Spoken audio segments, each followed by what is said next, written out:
Hey everyone, John Michael Hoefling, Tyree Smith, here for our second Friday Night Frenzy of the basketball season. And, you know, it's still early, right? It's pretty early. Yeah, but we're starting to figure out which teams have it and which teams just not having the best luck, right? Exactly. It's starting to. There's still time for surprises, obviously. A lot of teams could still come up, do something great in the second half or the very early parts of the first half still. We don't know, but I think we do have a semi-decent grasp at least. Just a little bit. Semi-decent. Two teams that we know are very good, Westwood, Kingsford, Patriots, Flibbers. And we'd already seen the matchup with the girls. Westwood winning that one. Very good game. Westwood a very good team. Tessa Lease, Maddie Koski. Even Mallory Lease, Tessa's sister, getting into it. Whole family function. But would the Westwood boys have the same luck against the Flibbers? And let's find out. It's our game of the week, folks. Scott Sergila, the man slowly taking over all of Westwood Athletics, currently his first year as basketball coach, 2-0. Heading into this game, looking to have a perfect record heading into the break. We are going to start this one off in the second half. Kingsford led 33-31 to start the third. The Flibbers starting off the half with some nifty play calling inbound. Nice look for Hunter Bilgreen for a pair. Flibbers up 4. Westwood would answer right back, though. Taylor Delangelo taking it coast to coast. No passes needed. He saw a lane, drove there. Next possession, though, Westwood looking for a passing lane. Tipped. Alderton gets it, and he gives it away. And it's Chris Carollo who takes it all the way to the rim. A nice little Euro step to go a long way. Looking like Giannis. Yeah, looked like Giannis. So he would have dunked it, though. Westwood had some defense of their own, though. Zachary Carlson with the tip ball. He takes it. One move, shots up. That's a miss, but Ty Alderton, the biggest man on the court, putting it back. He had 12 points on the night. Third among Westwood. Back to the Flibbers. Cole Brackett tries to drive inside, draws attention, kicks it out. Whoo, the three-pointer, Nick Nora, nailed it like he was a carpenter. Third quarter winding down. Westwood giving the ball away. Brackett looking up court, finds his man Andrew Papour in the layup. That is good. It teased him a little bit, but it falls in for the deuce. Westwood trying to make moves before the fourth. Delangelo on the baseline, falling out of bounds. Who's he going to find? Mason Mariuzza for the deep two. Got it. He had 10. Westwood down only 2 with under a minute left in the third, but with 2 seconds left in the quarter. The inbound pass, Nick Nora got it at the buzzer. He hits it from the logo. He's just a freshman. That man is just a freshman hitting shots like that. Westwood trailing at the end of the third, but they would tie it up in the fourth and win it in overtime. 68-65 the final. Patriots now 3-0.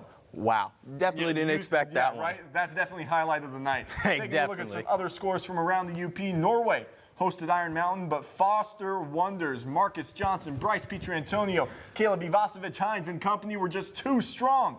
They win the joust with the Knights 75-41. Liking that. Yeah. Ironwood, very narrow victory to home team. Wakefield Marinasco 52, Ironwood 54. That's a very close one. 2 points. Taking a look at how the Brimley boys did against their lower peninsula opponents.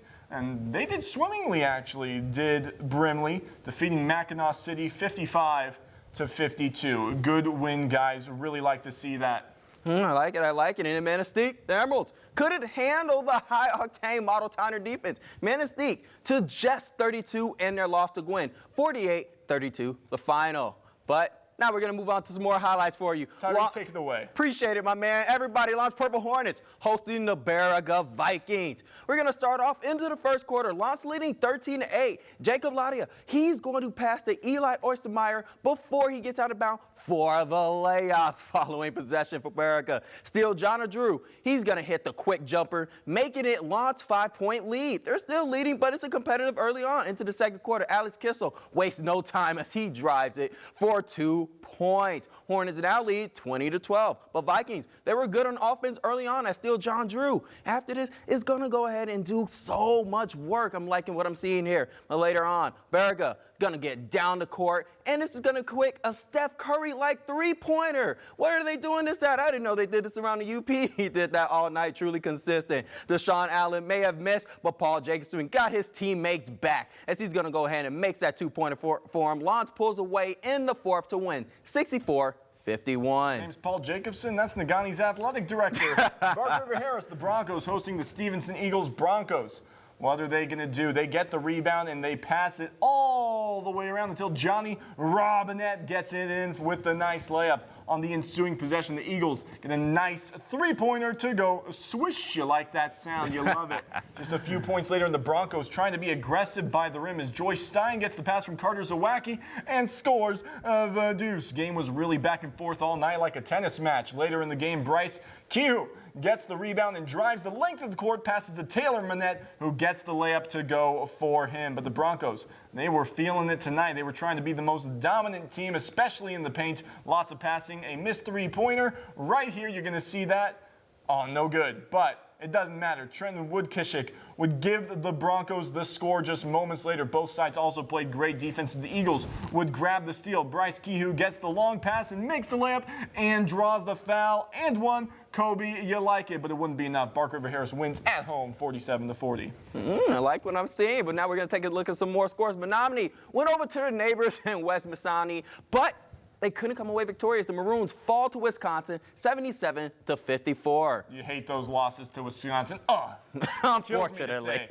Mid-Penn, they hosted Big Bay to knock, won 52-20. Zach England led Mid-Penn with 15 points and 10 boards. That's a double-double for Mr. England Cup of Tea. You got to like that. And then more scores. The Saints took on the Blue Devils, and the Devils, they were not very hospitable, defeating St. Ignace as the visitors 59-36. And then in Cedarville, Wisconsin, Escanaba, they couldn't grab the dub. They fall 76-68. Escanaba was just couldn't get it going for him, but Carter Hudson led both teams tonight. 26 points for Escanaba, and Peyton Fidel had it 21 for Escanaba as well. Drew Biber for Cedarville led his team with 16 points. You want to know a nice stat? Only 5 players for Esky had points, and then 9 players for Cedarville had points. And that's Cedarburg, not Cedarville. That's why you're my friend. I appreciate you, sir. It's all right. I got to call you out on TV. But that is the halftime for this edition of Friday Night Frenzy. Hope you enjoyed it. But if you miss us, we do got more. Stay tuned for more highlights, more scores, girls basketball right after the break. Castle Panthers making a little trip take on the Lakes of Lake Linden Hubble. It's going to start early on. Melissa Wagner takes the ball down the court and finds Caitlin Bacchus, who will lay this one up in for the first points of the game. Panthers will respond, though. They're going to be moving the ball well. Madison Hoppablow gets it in as Melanie Werner, who gives it to Homlo, to Katie Hudick, who finds Paige Silverman underneath for the easy layup. And again, Hollabo finds Elise. It's just going all back and forth. But you see Hoppablow is going to find Elisa Parlasari, who quickly gives it to Selman, who finds Hoppablow driving down for the basket. It's layups all over. Panthers again with it again. Parlasari is going to feed it to Selman down low, who will then do a power pivot move, banks it in for the glass. It's going to move on to the other end. Lake senior Megan Corrigan takes it all the way to the baseline, around the arch, cuts it back, decides to split between defenders, gets it in for the layups, 2 more points. She's making it look easy. Oh, man, you got to love it. In the end, Chassell got the victory over the Lakes, 50-28. Taking a look at some other girls' scores from around the UP. In Wisconsin, the Eskimo girls avenged their comrades. They beat Cedarburg, unlike the boys were able to do, 78-64, and Nicole Kameen led all scorers with 27. Meanwhile, Ontonagon, they dominated Dollar Bay in this one, 64-21, the final. Ooh, really nice win there. Gotta like that. But you see, we're gonna be moving on to some more scores right here as Ironwood and Drummond, they battled it out, but Drummond won 51-41, and then Incarnate and North Dickinson. It was good until the 4th quarter as North Dickinson pulled away, defeating them 51-37. Taking a look at some more scores, Big Bay to knock also played Mid-Penn, and Mid-Penn won 56-9. That is a statement win, if you will say so. Kennedy England, 23 points. Also, the Jets, North Central, zipped over to Munising and won 56-48, and the Arsenal, 25 points in that one. More highlights up in Houghton. The Gremlins hosting the West Iron County Wycons. Undefeated so far this season are the Wycons. We're going to start this one in the 4th because it was a good game. Wycons Anna Malmquist bringing it down the court, passes to Jordan Shamion, who's going to find the 6'1" Emily Nelson down low. Little pivot, gets the points. Wycons, once again, off the inbound pass. Malmquist finds Nelson, who cornered, but finds her teammate Livia Mazurek driving to the open basket. She lays it in. Easy money. At the other end, Gremlins, Riley Leighton tries to lay it up, will bounce around a few times before popping out, and then is batted to Mary Ellen Trohella, who finds the will to back it into the basket. Wycon's trying to answer that one, but it bounces off the rim right to Truhella, who will take this one all the way to the other end and lay it up for 2 points. Gremlins get the ball back. Truhella on the fast break. Freshman Annika Peterson, who puts up the shot, will not go, but the rebound lands in the hands of her teammate. West Iron County wins. All right, but we're going to move on to the last highlight. Hancock Bulldogs defending their court against the visiting Nagani Miners. And it was a close one. Nagani only leading by 1 at the half, and that's where it picks up Bulldogs. Taylor Sebas is going to dish it out to DeAndre Caro, top of the arch. She's going to take it all the way. But now a little after that, Nagani's Alyssa Hill is going to find Brandy G to go at the top of the arch, who drains the three-pointer. You gotta love threes. And Jeter, though, does a heads-up play to steal. It's gonna be the inbound pass right away, and the Miners keep possession down to the offensive end, and they gets it in. But in the end, Nagani, they would win against Hancock. 51-36, the final in that one.